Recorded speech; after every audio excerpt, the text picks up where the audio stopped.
Pinagdedebatihan sa Korte Suprema kung dapat bang ibasura ang Cybercrime Prevention Act o tanggalin na lang ang mga probisyong umaani ng matinding pagtuligsa. Kabilang po sa mga kontrobersyal na probisyon ng online libel kung saan posibleng mapanagot ang sinumang muling maglalathala ng isang libelous post.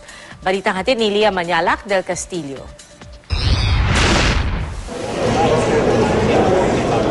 Nang ipagtanggol ni Solicitor General Francis Hardeleza ang Cybercrime Prevention Act sa harap ng Korte Suprema, iginiit niyang proteksyon ng publiko mula sa mga krimen sa internet tulad ng hacking daw ang layunin ng batas. Hindi raw totoong inaatake nito ang kalayaan sa pagpapahayag ng publiko, kaya wala raw nakasaad na dagdag parusa sa probisyon ng online libel sa bagong batas. So you cannot say that libel or speech is being targeted.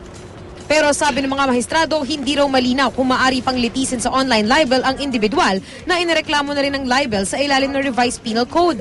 Nabahala pa si Associate Justice Roberto Abad sa chilling effect o idinudulot na takot ng batas sa mga internet user. Dahil hindi malinaw kung pati ba ang pag-like sa isang negatibong post sa internet ay maaring ituring na cyber libel. Paglilinaw ng Solgen, hindi, pero maituturing daw na paglabag kung muling inilathala ang libelous na post. Republish mo. Pwedeng may tama yon. Republish. So, you share or you retweet. Kung like yon, may depensa ka na opinion ko lang yun na maganda. Ang republication is more problematic.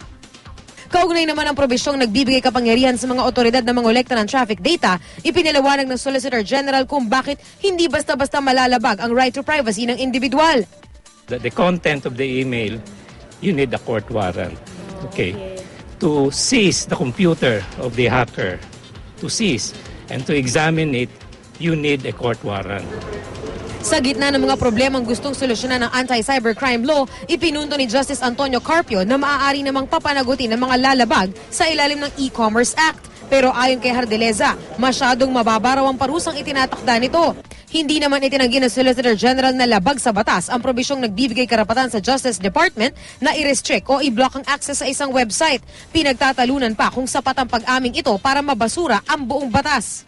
Na kapag ang challenge mo ay validity on its face, yung buong batas ay pwedeng madeklara na walang bisa. Bale, if you have isang case ng mangga, just because bulok yung isa, hindi sabihin yung buong case ay bulok. Di ba? Kaya tanong ni Chief Justice Maria Lourdes Sereno, tatayo pa raw ba ang batas kung alisin ng Korte Suprema ang mga kontrobersyal na probisyon sa online libel, cybersex, koleksyon ng traffic data? Apela ng Solicitor General, sana raw kahit ang pagkolekta ng traffic data, isalba man lang ng Korte Suprema.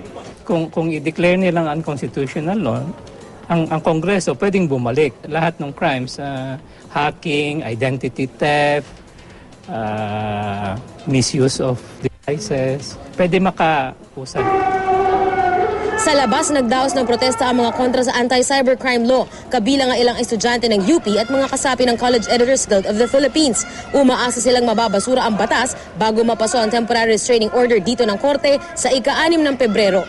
Lia Manyalak del Castillo, GMA News.